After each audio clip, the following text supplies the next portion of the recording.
All right, y'all, I'm hitting up Tristan Vukcevic again. These are his per 36 minute stats. Per 36. 16.9 points, 17 points per game, 6.1 rebounds, 2.1 assists, 48.2% field goal percentage, 34.8 field goal percentage from 3, 77.5% free throw percentage. So, per 36, 17 points, 6 rebounds. He is 6'10 to 7 feet. I think ESPN has him as 7 feet tall. Another source I saw had him as 6'10. Let's call him 6'11. Either way, I've seen the guy play. He is a legit center. And I bring him up again because I feel like the Lakers are entering a new era in which the Buss family will stop making money the priority. And the new management, the new owners, will make winning the priority. Because all they got to do is win to increase the value of the franchise. They're not worried about getting money. So, my understanding is Tristan Vukcevic becomes a free agent at the end of this year. He's on a two-way right now. If Washington does not sign him, then he becomes an unrestricted free agent. I bring that up because you hear talk and more talk about the Lakers trading assets to get players. And I am all for that. You see the right deal come up, go get it. My point is, especially regarding a guy like Tristan Vukcevic, is you don't need to do that. If you could keep your assets, please do. Feel free to keep your assets. You know? And my biggest beef with Rob Pelinka, which is why I am disappointed that Jeannie Buss is maintaining her role as a governor. I'm disappointed in that. And I'm disappointed in that because there are enough sycophants around her, enough ass kissers around her, that they still have the ability to stop the Lakers from being great. I'm telling you guys, the Lakers need to make one or two moves that no one saw coming. This dude, Tristan Vukcevic, is a move that no one will see coming. And I only say no one will see coming just as a figure of speech, right? The point is, you pick up a player you don't have to use an asset on. That's the point. If you could find a player like him and plug him into the starting lineup at center. And a lot of you guys, I've heard how you guys think, right? You guys say shit like, you can't play a rookie. He's just a rookie. Of course, we don't expect him to get any time in the playoffs. Why? Based on what do you say that? You know, or you say stuff like, he has no experience. That kind of fits into the rookie thing, but you know, you say something like he has no experience, or he's Jahlil Okafor. The fuck does that supposed to mean? If the dude could look, man, Jahlil Okafor was 18 points and 10 rebounds in his rookie year. 18 and 10 in his rookie year. And we just got through watching what the organization, what JJ Redick did to Dalton Connect. Dalton Connect was 17 points per game, 6 rebounds per game, and like 3 assists per game in the 16 games he started early on in the year. We watched JJ Redick F with his minutes until the dude started to play very similarly to the kind of minutes he was given. He was given sporadic minutes. His play became sporadic. Right? And people just steady fed the narrative that was being said about Dalton Connect. Oh, well, he can't play because he can't play defense. You weren't saying that shit the first 16 games of the year? You weren't saying that in the 16 games he started, were you? You weren't saying that in the games he played well. You only said that as justification for his lack of playing time. And, hey, look, man, I don't mean to sound conceited, but the Lakers need a dude like me. They need a dude who thinks, these talking heads will say shit that coincides with the narratives. I don't say shit that coincides with the narratives. You know, and I know I'm not going to get hired. I live in Northern Virginia. I got a great job. I'm not talking about that. I'm saying they need a dude who thinks like me. Right? Because I'm not letting stupid ass narratives get in the way of the Lakers being great. Again, Jahlil Okafor was 18 points, 9 or 10 rebounds in his rookie year. And you're trying to tell me that he has no potential in the NBA? He was made a joke, this guy. Made a joke. Let me tell you something. If the Lakers signed Tristan Vukcevic and Jahlil Okafor and said, okay, you guys, this is who we're rocking with going in to start the season at center position, a bunch of you guys would say, are you kidding me? And you guys make a big deal because they're not big names. Right? The narrative says, the talking heads say, it needs to be Nick Claxton or Daniel Gafford. Why? Why? If the Lakers had Tristan Vukcevic, Jahlil Okafor, and they drafted Amari Williams from Kentucky and said, this is who we're riding with, y'all. JJ Redick, it's on you to get these guys ready. We don't want to see them regress like you had Dalton Connect regress last year. That's not what we're trying to do. Your job as coach is, yes, to coach the team on the court, and yes, to progress players, to develop players. That is your job also. And let's just get it out on the table.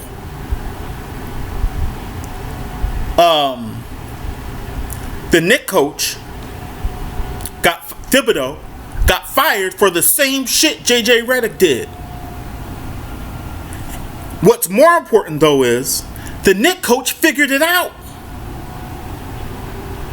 The Knicks coach actually figured it out. By the time the series was over with Indiana, the Knicks coach had figured out, yo, I got to play these guys on the bench. We've been working together all year. I'm going to dance with the cats who got me there, right? And if they can't play in the playoffs, it was my responsibility to figure that shit out before the playoffs even started. And let management know, yo, I got a bunch of guys who can't play. I didn't do that. He actually figured it out. By the time that series was over, he was going into his bench to play guys. And those guys executed. Now, I'm not saying JJ Redick should be fired. I'm not saying that.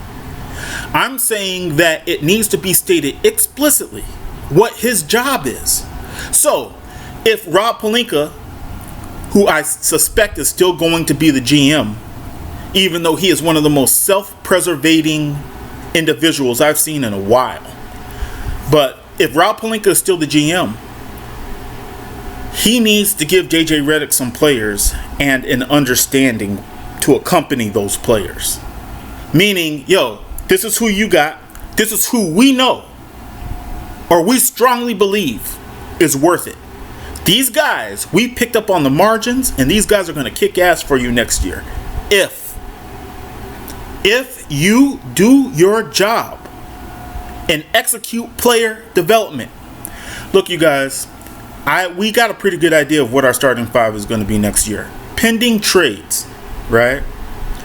For example, we know that if they send out Austin Reeves, they're going to probably get back a shooting guard in some manner. But we got an idea. When you got Luka Doncic and LeBron James on your team, you got an idea. I'm telling you guys right now, if you had Jahlil Okafor, well, primarily the one I want, the one who I think could start for the Lakers next year, Tristan Vukcevic. If you had Tristan Vukcevic and Jahlil Okafor on the bench and Amari Williams on the bench and Dalton Connect on the bench, those four, right? Potentially Dalton Connect starting if Austin Reeves gets traded. Potentially have Dalton Connect start. Because again, don't say, oh, we can't have Dalton Connect. Don't say that dumb shit. He averaged 17 points, 5 rebounds, 3 assists last year. In 16 games. That's not a small sample size. Don't tell me those aren't starter numbers. They are. Okay? But if you could have those 4 guys as a part of your rotation, potentially have Dalton Connect start, I'm telling you guys, we are off to a fantastic start. I would put, and mind you, What I was about to say was I would put that team up against the Oklahoma City Thunder. Right? I would. But what I was about to say was, mind you, we're going to get assets back for Austin Reeves if we trade him. We're going to get assets back for Dalton Connect if we trade him. My biggest issue, especially now that and I was hoping the bus regime would be 100% over now. It's not. They still got one toe in the water, man. They need to be gone, but they got one toe in the water. But I was just hoping that we would get our grind back. See, Jerry West grinded like a poor man, right? Working 2 and 3 jobs. Rob Pelinka grinds like a rich man, where he don't have to move. He's getting paid no matter what. His interest is making more money than you make all year. He don't got to get up off his ass to do anything. That's how the Lakers were moving, you know? And I hope winning is the primary goal now, and I suspect it will be, right? If you win, the money will follow. And I hope that we work the margins. You know, the NBA has kind of gotten lazy. It's gotten lazy to the point where you watch these small market teams, right? And all they're doing is teaching the big market teams how to hustle again. That's all that's going on right now. The small market teams are teaching the big market teams how to hustle. That's it. So you watch a team like Oklahoma City, Minnesota, Indiana, you know, Houston, which is not really a small market, but you know what I mean. It's not Los Angeles, it's not Boston, it's not New York. You know, and all these small market teams, they're just making it by hustling. That's it. That's all they're doing. And if the Lakers added that as a part of of their management style, as a part of who they are, yo man, this team would have been in the finals this year. Right? Could you imagine Oklahoma City without Alex Caruso? They don't win the series against Indiana without they may not win the series against Denver without Alex Caruso. Alex Caruso and Lou Dort locked up. Lou Dort? Who the F is Lou Dort? Where did this dude come from? No, I get it. I know where he went from Arizona. He went to Arizona State, if I'm not mistaken. I get that. Canadian kid. I get that. But that dude was a late second rounder, might not have been drafted. Alex Caruso might not have been drafted. And it's funny because everything that we respected in Alex Caruso, what we respect in Lou Dort, the Lakers have neglected and gone away from. Oh, we need to go get a name. Montrezl Harrell, 6th man of the year. Clippers were done with that dude. Gabe Vincent. Miami was done with that dude. You know, and these are the acquisitions, and all you got to do is show a little bit of hustle. I'd rather have Tristan Vukcevic, like I said, Tristan Vukcevic and Jahlil Okafor on my bench than have some of these names that the Lakers bring in, you know, and that is my point in this video. That's what I'm trying to get at. You know, I'm hoping that the mentality changes within the Lakers, that instead of having a Jeannie Buss there, or a Kurt and Linda Rambis there, or a Rob Pelinka, or all these other friends that she got, let's have some people who are really eager to prove that they deserve the job. You know, it's hard to prove that you deserve the job when you are hired because you know somebody. And let's face it, Jeannie Buss is only there because she's the daughter of Dr. Jerry Buss. You know? So it's hard to prove that, you know, let people prove their mettle, prove their value, prove their job. Let them get out and hustle. You know, that's what most of America does. And if you were to bring that to an organization like the Lakers, yo man, we should be perennially just on top. Just from now until the end of time. I get it, there's ups and downs, I get that. But, you know, what's been going on the last couple of years is a function of a poorly run organization. And that's the context that I meant that the Lakers need someone like me. They need someone like the cat who's on the Laker Legacy channel. They need someone like JSM. If you watch JSM channel, that dude's fantastic, right? But they need hustlers, guys to go and find a Tristan Vukcevic. Back in the day, when before the sale, right? A dude like Tristan Vukcevic, if he cost money, we knew he was going to be a problem. This dude may cost some money, but he ain't going to cost much. He's not going to cost much.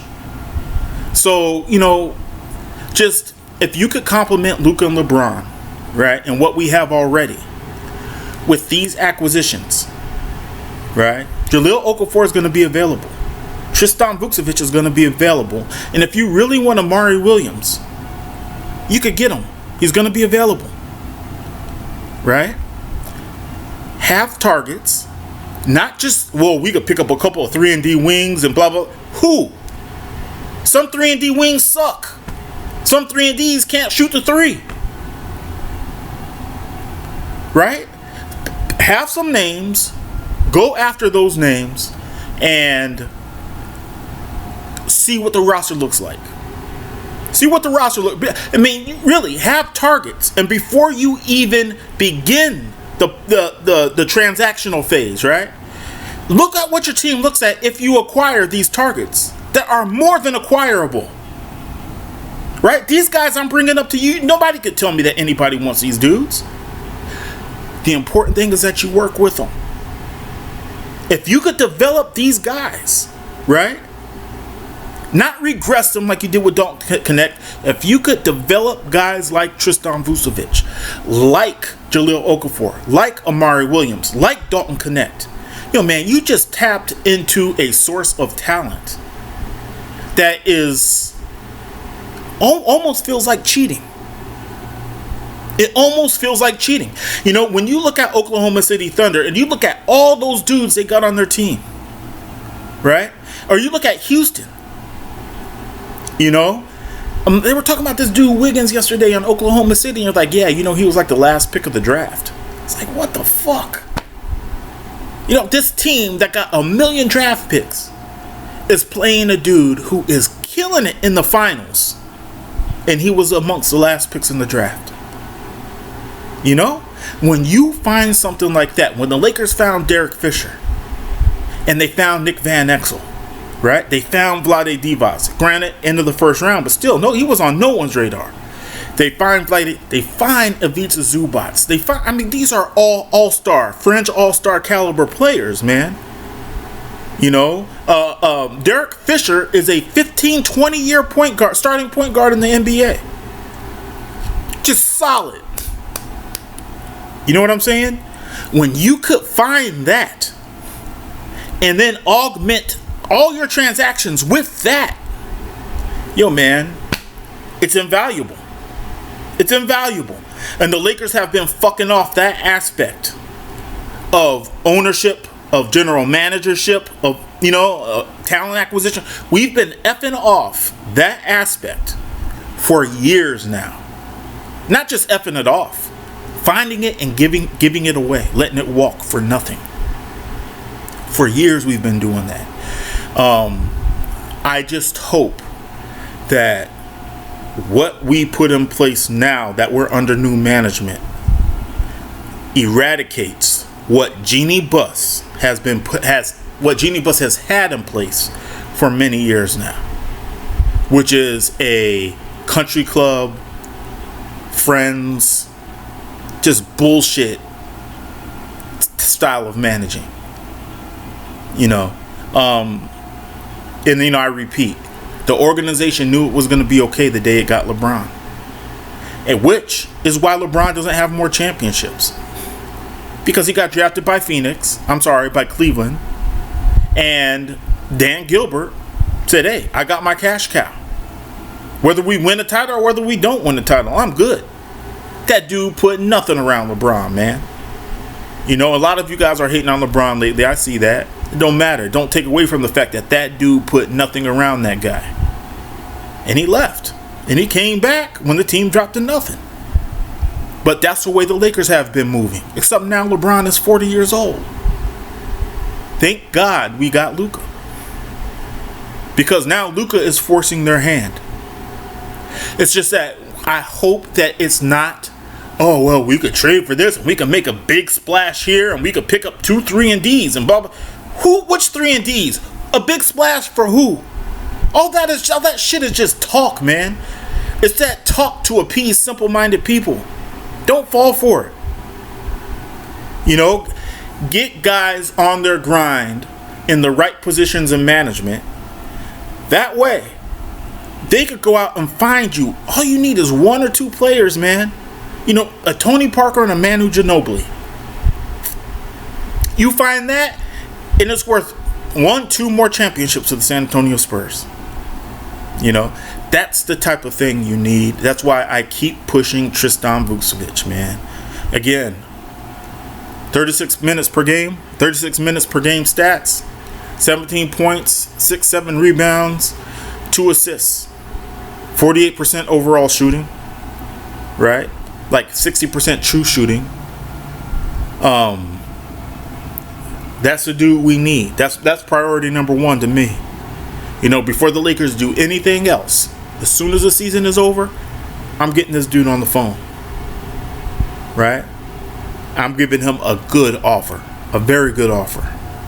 You know, given it's Tristan Vukcevic and no one knows his name, I'm giving him a very good offer. And telling him, hey, don't sign anything until you give us a call back. Let us see what we could do. You know? And I don't know, man. It's kind of frustrating. It's kind of frustrating when you know something, right? And again, a lot of people will say, well, no, that's just your opinion. Everything is everyone's opinion, right? But some people, quote unquote, know the earth is flat. See what I'm saying? You know, if I don't know certain things, my family might go homeless. It's some shit you got to know.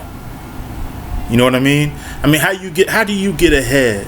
How do you work to get ahead if you don't know the direction you're supposed to go in? You just got to know.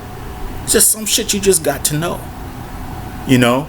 And like I said, I've been watching the Washington Wizards for the last 2 years, at least 3, really the last 5-6 years, but for the last 2 years. And this dude Tristan Vukcevic is being hidden.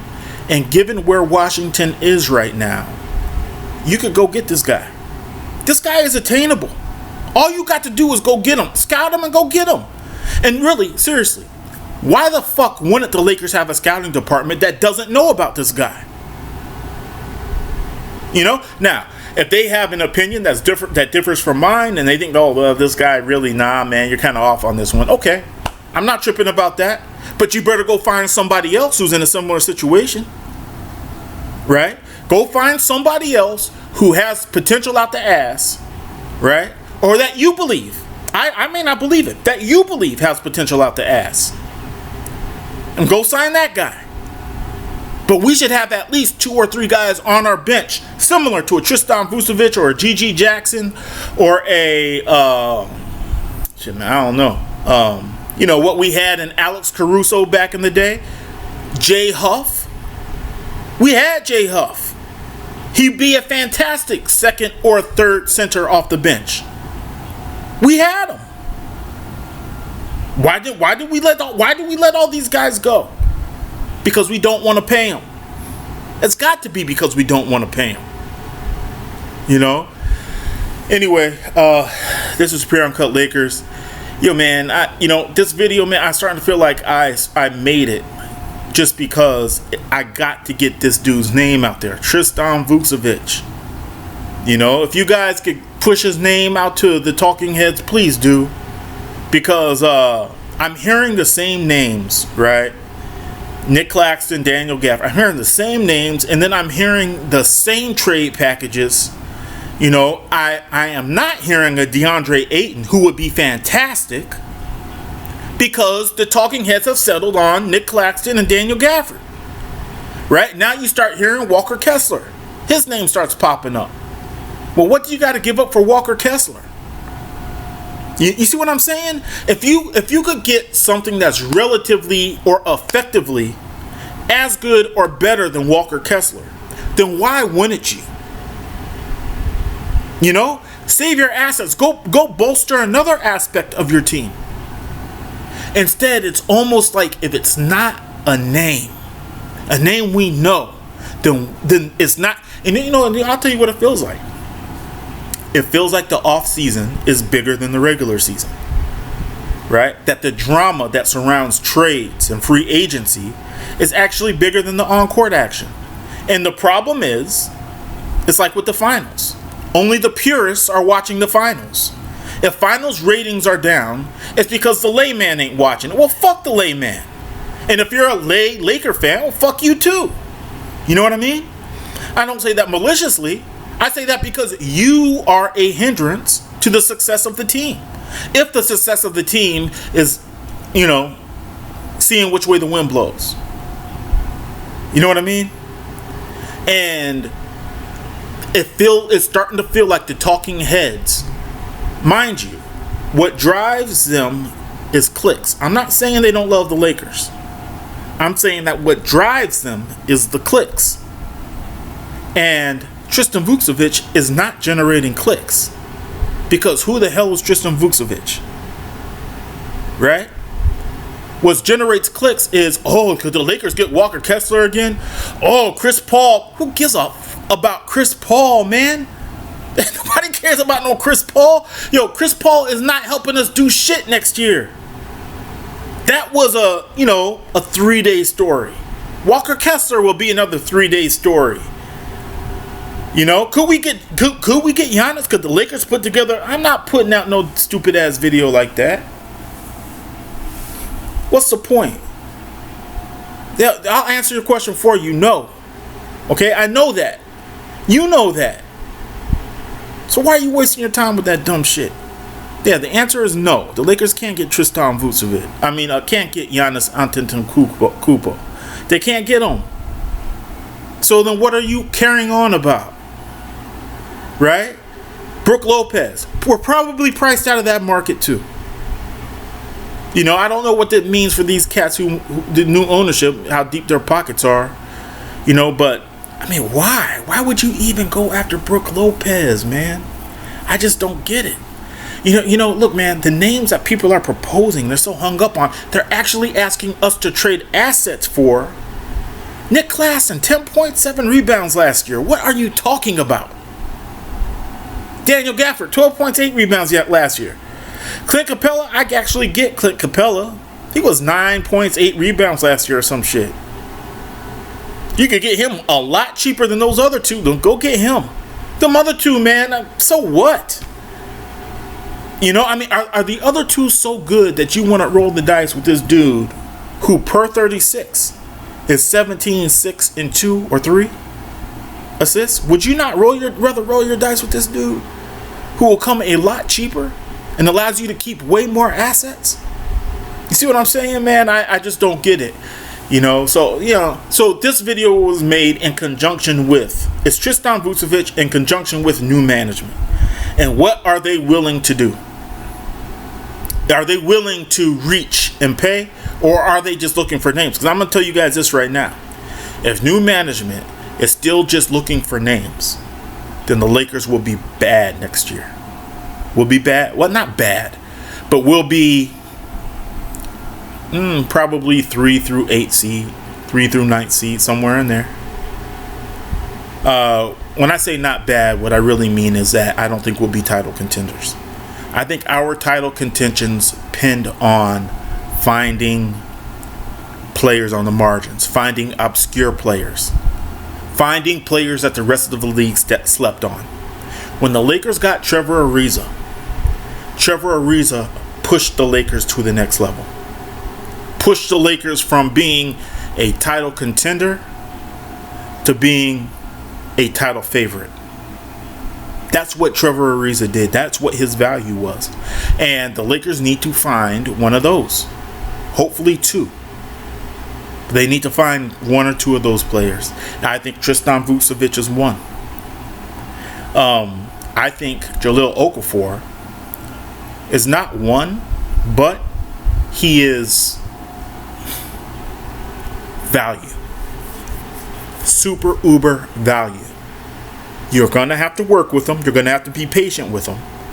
But you get that dude ready by the end of the season, I'm telling you, man, that guy has a post game that is uncannily good. It's Kevin McHale-ish kind of good. He is that effective in the post on offense. Teach him to play good defense and defensive rebound. That's it. That's all you got to do with him. Dude got the tools. He can move his feet. He got the tools. You know? Anyway, yeah, this is Pure Uncut Lakers. Please like and subscribe. I don't know what I'll make the next video about, but it's coming. Alright, y'all, be cool.